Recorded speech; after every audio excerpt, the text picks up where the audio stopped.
granddaughters abandon their grandfather in a terrible nursing home. He escapes and, upon reaching a church, makes an emotional plea to God. A true miracle happens. George, a 75-year-old man, had always led a quiet life in a small town. With a serene appearance, his gray hair and tired eyes still held a spark of life.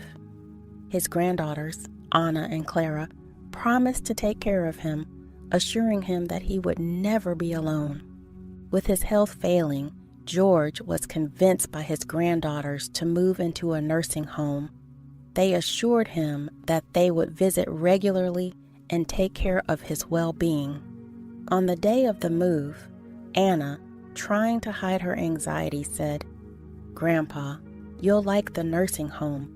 It's a very nice place, full of people to talk to." George looked at her with a mixture of hope and apprehension, asking, "Do you promise to visit me often?" Clara, trying to appear confident, replied, "Of course, Grandpa. We would never leave you alone." George sighed, accepting his granddaughter's decision. He knew his health no longer allowed him to live alone, and trusted that the girls would keep their promise to visit him regularly. However, his heart was heavy with the thought of leaving the home where he had spent his entire life. As he prepared for the move, George felt conflicted. He didn't want to be a burden to his granddaughters, who had their own lives and responsibilities. He felt guilty for causing them trouble, while at the same time, a deep loneliness and sense of abandonment began to take hold of his heart. "Am I really becoming a burden?" he wondered as he packed his few belongings. Upon arriving at the nursing home, George looked around carefully. It was indeed beautiful, but he couldn't shake the sadness of saying goodbye to his home. His granddaughters helped him settle in and promised to return soon to visit him. "We'll be back this weekend, Grandpa," said Anna, giving him a tight hug. George smiled, but inside, he felt increasingly alone. As the days passed, he tried to get used to the new routine and make friends at the nursing home, but the longing for his family and home was a constant burden. The first days at the nursing home were lonely. George spent his time looking out the window, waiting for the promised visit from his granddaughters. Each weekend, he waited anxiously for Anna and Clara, but the days passed and they didn't show up. His heart, once full of hope, began to fill with doubt and fear. One morning, while watching the movement in the nursing home's garden, George remembered Clara's words, "We would never leave you alone." He repeated these words like a mantra, trying to find comfort in them. However, reality began to set in, and the promise seemed increasingly distant. After a few days, George began to realize the harsh reality of the nursing home. The promise of care and regular visits quickly faded. His granddaughters, Anna and Clara, never returned to see him, and when he asked the nursing home to call them, his calls went unanswered. The loneliness and abandonment weighed even more heavily on his heart. In the nursing home, George was constantly neglected. The meals were sparse and often poorly prepared. The staff's lack of attention was evident. George's basic needs, such as medication, were ignored. One day, he approached a staff member, his voice trembling, and pleaded, "Please, I need help with my medication." The staff member, without even looking at him, rudely replied, "Wait your turn, old man. We have other priorities." George felt a lump in his throat. The disdain in the staff member's words cut deep. He felt betrayed by his granddaughters and helpless. Each passing day, the deep sadness and loneliness intensified. He spent hours in his room, looking out the window, hoping to see his granddaughters walking through the nursing home gate. But this hope turned into disillusionment day after day. The other residents of the nursing home also shared their stories of abandonment and neglect. George saw himself reflected in them, each with their own battle against loneliness and neglect. How could this happen? He constantly wondered, trying to make sense of what he was experiencing. The days turned into weeks, and the sense of abandonment deepened. George couldn't understand how his granddaughters, who promised to take care of him, could have disappeared from his life so abruptly. He felt guilty, wondering if he had done something wrong to deserve such indifference. On a particularly cold morning, George felt a sharp pain in his chest. The emotional anguish seemed to manifest physically. He tried to call a staff member, but was ignored. Desperate, he got up and went to the infirmary, where he was met with disdain. "What do you want now?" asked a nurse impatiently. George, clutching his chest, replied with difficulty, "I'm feeling a strong pain. I need help."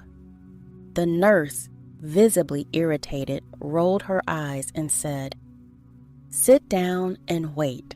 I'll see what I can do." Sitting in a hard chair, George felt hot tears streaming down his face.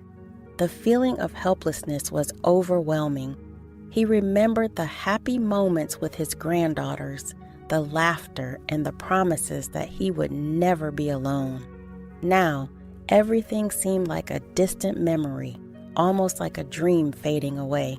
George, increasingly desolate due to the neglect and mistreatment at the nursing home, began to form bonds with other residents who shared their stories of abandonment and suffering. He met Martha, a woman with gray hair and eyes full of sadness, who had been left at the nursing home by her children years ago. Their friendship became a comfort amidst the daily torment. One afternoon, as the two talked in the garden, George expressed his indignation. "We don't deserve to be treated like this," he said, his voice laden with emotion. Martha, looking at the horizon, replied, "We have to find a way out. This isn't living." Martha's words resonated deeply with George. He realized that he couldn't stay there, subjected to such mistreatment. He needed to find a way to escape and regain control of his life. Over the next few days, George and Martha began planning an escape. They carefully observed the staff's movements, looking for an opportunity to leave the nursing home unnoticed. Meanwhile, other residents, seeing George's determination, started to join him. Each shared their stories, strengthening the feeling of solidarity among them. James, an elderly man with a raspy voice, recounted how his children had left him at the nursing home and never returned. Mary, a lady with a trembling gait, spoke of the pain of being forgotten by her grandchildren. Each story reinforced George's resolve to escape. "We need to be quick and discreet," George said during a secret meeting in Martha's room. "If we act together, we have a better chance of succeeding." Each day, the tension grew. The nursing home staff continued to treat them with disdain, unaware of the plan that was unfolding. Despite their fear, George and Martha remained firm in their determination.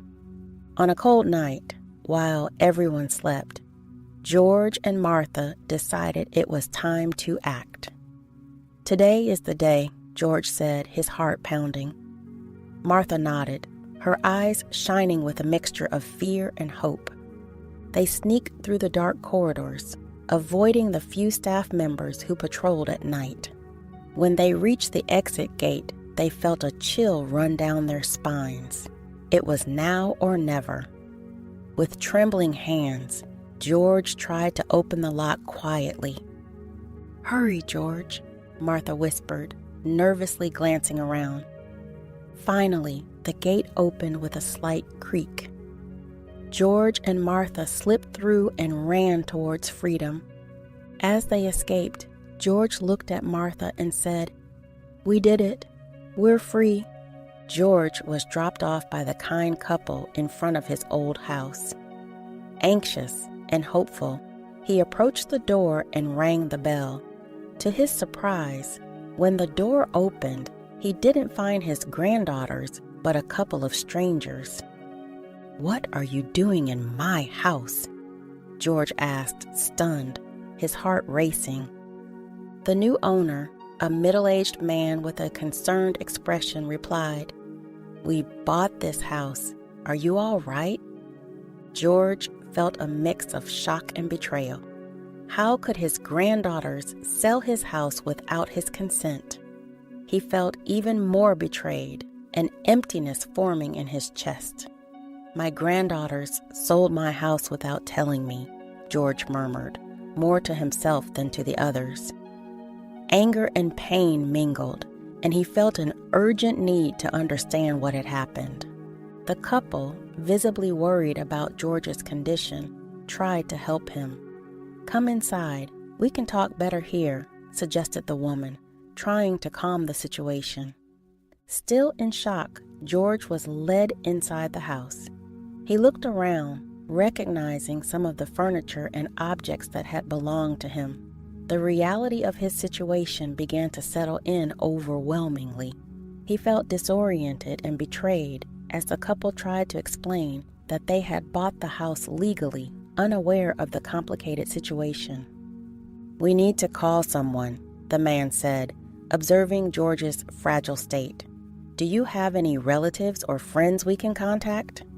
Feeling increasingly unwell, George shook his head. The betrayal of his granddaughters and the loss of his home were too hard to bear all at once. Suddenly, he felt a sharp pain in his chest and began to sweat. I'm not feeling well," he said weakly. The couple sprang into action. "We'll take you to the hospital right now," the man said, grabbing the phone to call an ambulance. The woman tried to keep George awake, talking to him and holding his hand. "Stay with us, George. Help is on the way," she said, trying to hide the panic in her voice. The ambulance arrived within minutes, and George was rushed to the hospital. He was conscious but weak, feeling a mix of deep sadness and anxiety. The last thing he saw before closing his eyes was the concerned faces of the couple trying to help him. At the hospital, doctors quickly assessed his condition. His blood pressure was high, and his heart was in a delicate state. He was taken to the emergency room, where he began receiving intensive care. Even amidst the chaos, George's mind couldn't stop thinking about the betrayal he had suffered. In the hospital, George was lying in bed, trying to process everything that had happened. The feeling of betrayal by his granddaughters was overwhelming. As he recovered, a social worker came to visit him. "Mr. George, we need to talk about the sale of your house," the social worker said, her face filled with concern. "There are indications that you were deceived." George looked at her, confused and anxious. "What do you mean, deceived? What happened?" The social worker held his hand with empathy. "It seems that your granddaughters used a document you signed without reading to sell your house. Do you remember signing any papers recently?" George tried to recall, but everything was a blur in his mind. I signed some papers they said were for my well-being at the nursing home. I never imagined they were deceiving me." She sighed, showing compassion. "Unfortunately, this happens more often than it should. Many elderly people end up trusting family members who, for selfish reasons, betray them." George felt the tears rolling down his face. "They sold my house? How could they do this?" he lamented, crying. The pain of betrayal was intense, and he felt devastated. The social worker tried to comfort him. "I know it's hard, Mr. George. We'll take care of you here at the hospital and ensure you're okay." The following days were difficult. George underwent exams and treatments in the hospital while trying to process the reality of his situation. He felt trapped in a whirlwind of emotions: anger, sadness, despair. The reality of his granddaughter's betrayal was crushing, and he struggled to maintain hope. After a few days, George's condition stabilized, and the doctors decided he was ready to be discharged. The social worker returned to talk to him about the next steps. "Mr. George, your health is better now, but we need to discuss where you will go. Do you have anyone who can help you?" George shook his head negatively, feeling the weight of loneliness. "I have nowhere to go, no one to help me." She looked at him with concern. "I understand. Unfortunately, we haven't been able to locate your granddaughters. I'll arrange temporary shelter for you. We won't leave you helpless." George thanked her, but the sadness in his heart was palpable. He got up from the hospital bed, feeling fragile and uncertain about the future. Every step he took was a reminder of the betrayal he had suffered. As the social worker headed to her office to request transportation to take George to the shelter, he made an impulsive decision. Determined not to return to the nursing home or go to a shelter, he got up and, without looking back, walked out the front door of the hospital. George walked the streets, feeling lost and hopeless. The betrayal by his granddaughters and the loss of his home weighed heavily on his heart, and he struggled against the sense of despair and loneliness. Each step seemed harder than the last, and he didn't know where to go. As he walked, George spotted a local church. The lights were off, but he felt an inexplicable urge to approach. He stopped at the closed door, his eyes filling with tears. Not knowing what else to do, he knelt on the steps and began to cry out for help. "God, please help me. I'm alone, betrayed by those I trusted most. I have no more strength to go on. My granddaughters abandoned me, sold my house, and now I have nowhere to go. I feel so lost and helpless. Lord, show me a way, a reason to keep fighting. I need a miracle. I need your help now more than ever. Please don't abandon me." In the silence of the night, his words echoed around him, and George felt a brief moment of peace. Suddenly, he heard footsteps approaching. He looked up and saw a tall man with a serene appearance coming towards him. "Sir, do you need help?" asked Pastor David, approaching with compassion in his eyes. George, surprised and emotional, nodded. "Yes, I do. I have nowhere to go." Pastor David extended his hand to help George up. "Come with me. Let's talk inside the church." George followed the pastor into the church, feeling a bit more hopeful. They sat on the pews, and George told his story, from his granddaughter's betrayal to his escape from the hospital. Pastor David listened attentively, moved by George's struggle. "This is truly a trial," said Pastor David with an empathetic tone, "but you're not alone. God is with you, and we're here to help." George felt tears streaming down again, this time out of relief. "Thank you, Pastor. I was losing hope." Pastor David smiled gently. "You can stay in the small room at the back of the church.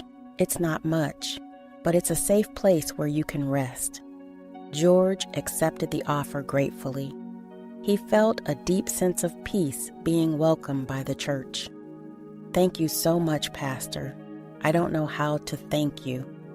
"You don't need to thank me," said Pastor David. "Here, we help each other, and you can help us too, doing some light chores if you feel up to it." George nodded, determined to give back the kindness he was receiving.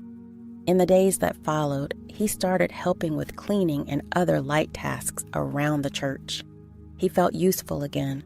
and it brought new strength to his life. Each day was a small victory. George found solace in prayers and the simple work he did. He began to feel part of the church community, and the shadows of despair started to fade. Weeks passed since George found refuge in the church, welcomed by Pastor David and the local community.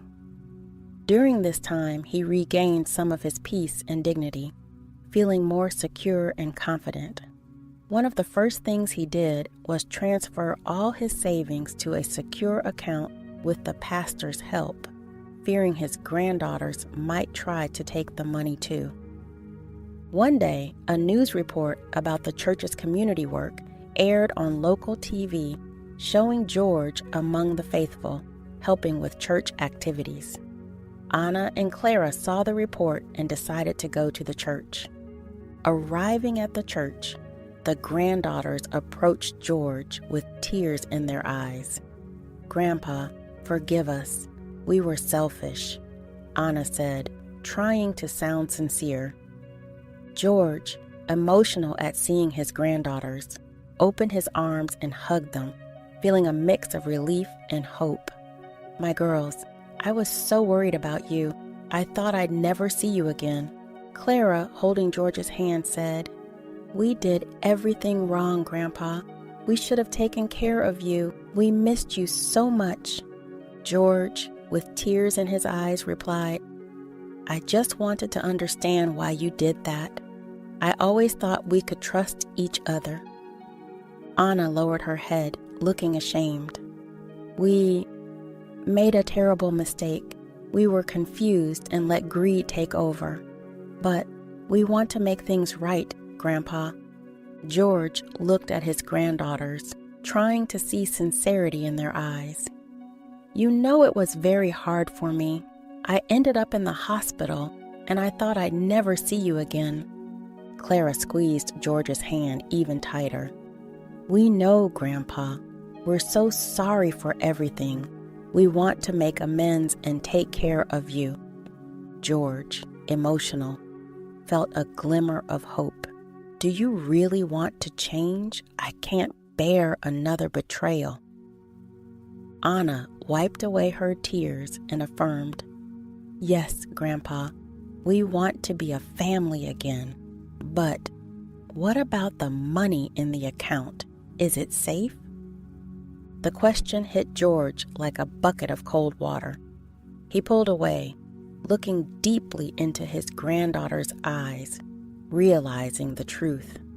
The pain of betrayal returned with full force. "You didn't come here for me. You came for the money. How could you?" Anna tried to cover it up, but it was evident their intentions were different. "Grandpa, that's not it. We really are sorry."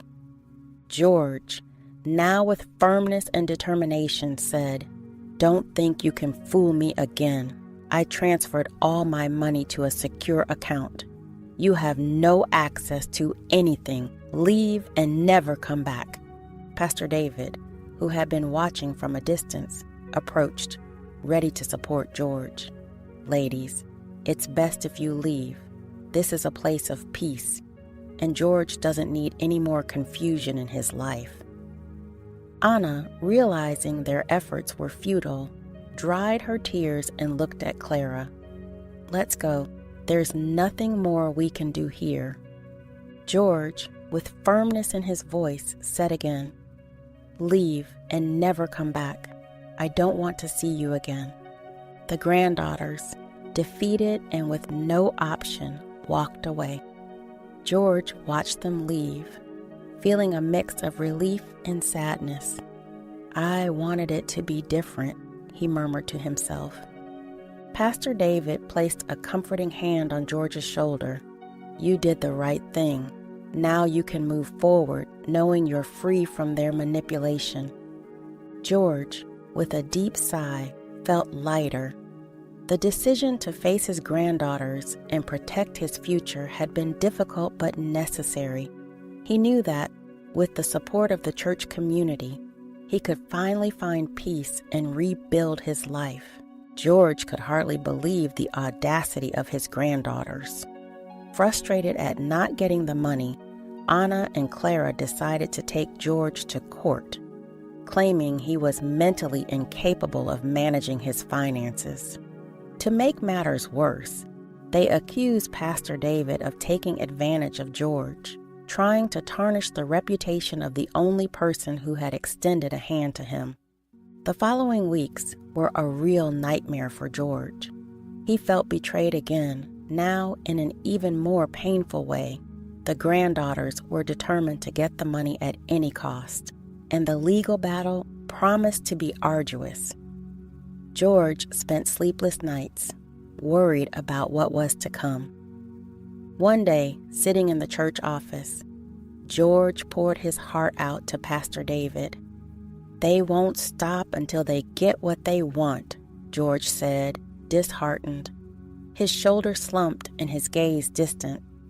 Pastor David, always calm and compassionate, placed a hand on George's shoulder. "We will fight, George. God is on our side, the side of the just. We will face this together.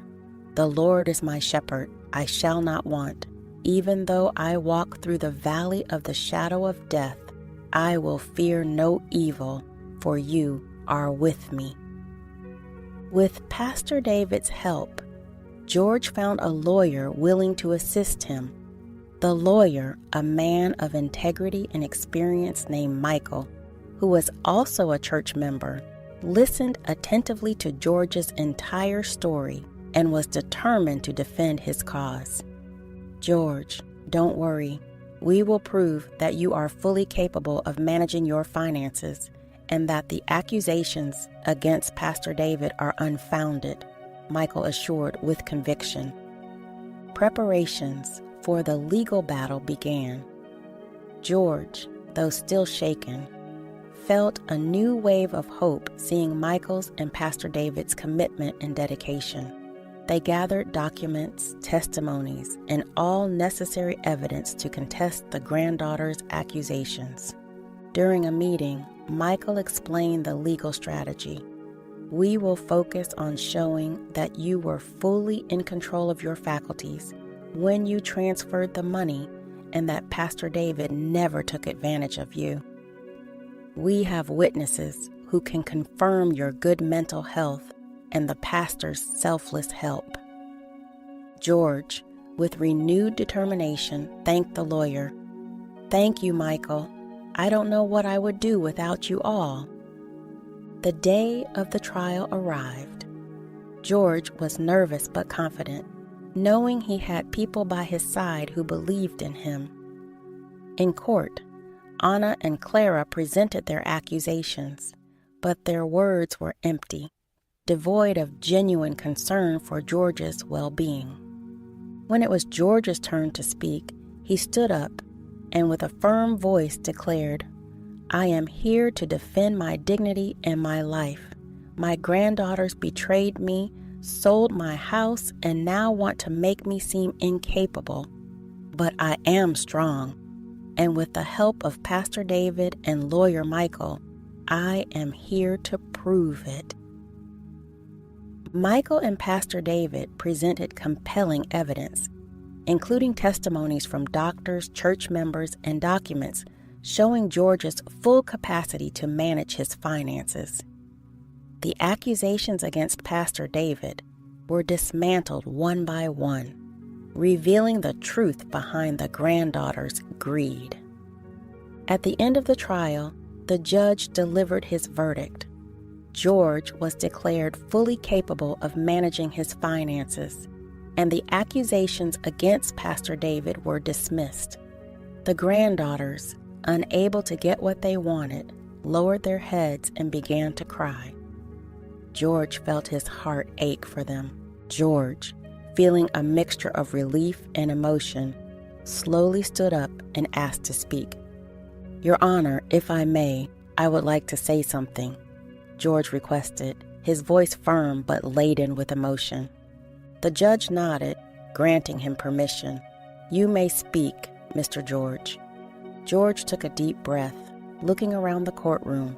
His granddaughters were there, their faces showing defeat and regret. Pastor David and Michael, the lawyer, watched with anticipation. Standing tall and dignified, George began his speech. I would like to thank God for giving me the strength to overcome this ordeal. In times of great difficulty, I found solace in faith, which guided and sustained me, as it is written in Romans 8:28. And we know that in all things God works for the good of those who love Him, who have been called according to His purpose. I believe that everything that has happened had a greater purpose, and I am grateful for that. George paused, letting his words resonate in the room. I also want to thank the church community, Pastor David, and lawyer Michael. You were the light that illuminated my path in the darkest moments. Without your help and support, I don't know how I would have managed. He looked directly at his granddaughters, Anna and Clara, and their expressions of regret were unmistakable. And finally, I want to speak directly to my granddaughters. Anna, Clara, I know you are young and have made many mistakes. You betrayed me in ways I never imagined possible. You sold my house, tried to declare me incompetent, and caused me immense pain. George took another deep breath, feeling the emotion in his voice. But, as the word says in Matthew 6:14, for if you forgive other people when they sin against you, your heavenly Father will also forgive you. I choose to forgive you. I will not forget what you did, as it deeply marked my life. However, you are the only family I have left, daughters of my deceased son, and for that reason, despite all the harm you caused, you will always have my love and my goodwill.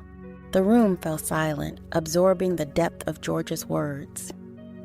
Anna and Clara couldn't hold back their tears, realizing the magnitude of the forgiveness they were being given.